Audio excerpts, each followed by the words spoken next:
इमाम जी दुआ जॾहिं का मुहिम साम्हूं ईंदी हुयनि या का मुसीबत या का बेचैनी थींदी हुई, ए उहे जंहिंसां मुसीबतुनि जूं ॻंढियूं खुली वञनि थियूं, ऐं ए उहे जंहिंजे ज़रिए सख़्तियुनि जा कंडा मुॾा थी वञनि था, ऐं ए उहे जंहिंखां इल्तिजा कई वञे थी तंगी ऐं सख़्तीअ मां कुशादगी ऐं आसाइश ॾांहुं निकिरी वञनि। तूं उहो ई त आहीं जो तुंहिंजी कुदरत जे सख़्तियूं आसान थी वञनि,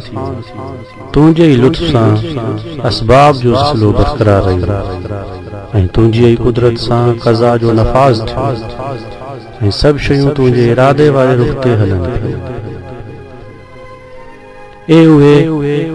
शयूं बिना चवण जे तुंहिंजी मशीयत जूं पाबंद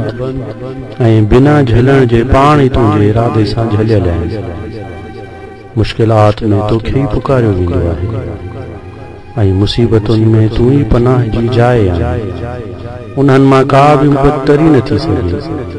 पर जंहिंखे तूं टारे छॾे, ऐं का बि मुश्किल हल न थी सघे पर जंहिंखे तूं हल करे छॾे। मुंहिंजे मथां हिकु अहिड़ी ई मुसीबत आई आहे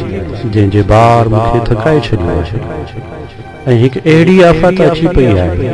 जंहिंखां मुंहिंजी बर्दाश्त करण वारी ताक़त आजिज़ आहे। तूं पंहिंजी कुदरत सां मूं ते उनखे वारिद कयो आहे, ऐं तूं पंहिंजी ताक़त सां उनखे मूं ॾांहुं मुतवज्जे कयो आहे।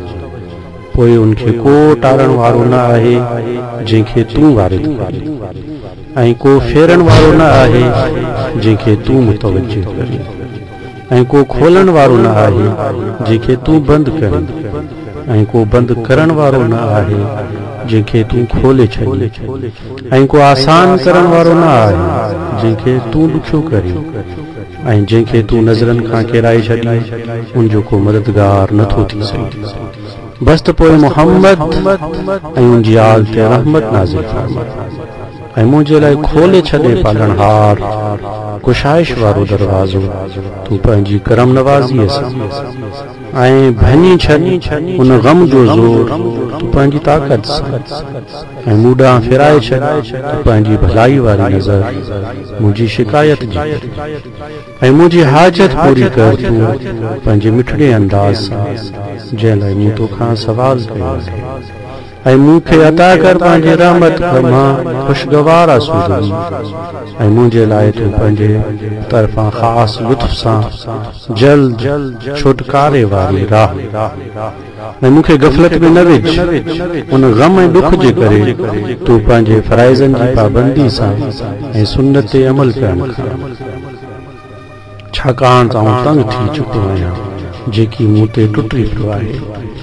ए पालणहार तमामु ऐं दिल भरजी आई आहे उन हादसे पवण खां रंज ऐं गम सां, ऐं तूं ई क़ादिर आहीं उनजे खोलण ते जंहिंमें आऊं फाथल, ऐं टारण वारो आहीं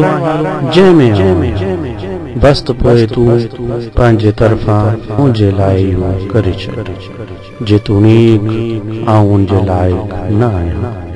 ए अर्श अज़ीम जा मालिक।